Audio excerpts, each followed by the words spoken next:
السلام علیکم، میں رابعہ اور آج ہماری ویڈیو ہے ایک مشہور شخصیت لیاقت علی خان کے بارے میں جو پاکستان کے پہلے وزیر اعظم بھی تھے۔ تو شروع کرتے ہیں اپنی ویڈیو۔ قائد ملت لیاقت علی خان کا شمار ان عظیم ہستیوں میں ہوتا ہے جو پاکستان کے لیے پیدا ہوئیں، پاکستان کے لیے زندہ رہیں اور پاکستان کے لیے اپنی جان قربان کی۔ آپ قائد اعظم کی دست راست اور آل انڈیا مسلم لیگ کے سیکریٹری تھے۔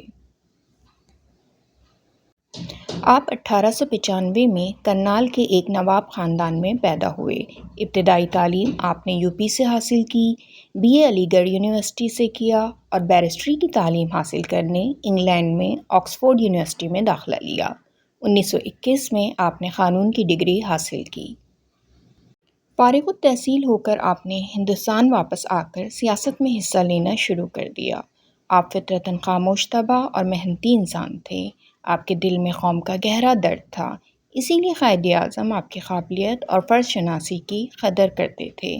1937 سے 1947 تک آپ نے قائد اعظم کے سیکریٹری کے فرائض انجام دیے۔ 1947 کو پاکستان معرض وجود میں آیا تو آپ پاکستان کے پہلے وزیر اعظم مقرر ہوئے۔ آپ نے اپنی قابلیت، تدبیر اور سیاسی سوجھ بوجھ سے بڑے بڑے مسائل حل کیے۔ عالمی برادری میں بھی آپ نے پاکستان کا نام بلند کیا۔ قائد اعظم کی وفات کے بعد آپ پر بہت ذمہ داری پڑ گئی تھی۔ آپ نے اپنے قوت فیصلہ، خود اعتمادی اور نظم و ضبط کی بدولت عوام کا اعتماد حاصل کیا۔ آپ کی خدمات کے اعتراف کے طور پر قوم نے آپ کو قائد ملت کا خطاب دیا۔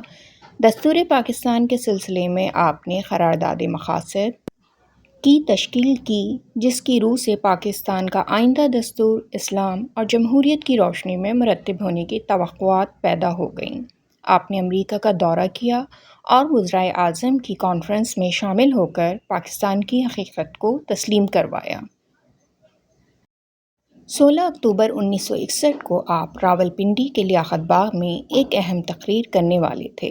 آپ نے کھڑے ہو کر ابھی صرف اتنا ہی کہا تھا، میرے پیارے پاکستانی بھائیوں، کہ ایک شقی القلب نے پستول سے آپ پر فائرنگ کی، کئی گولیاں آپ کے سینے میں لگیں،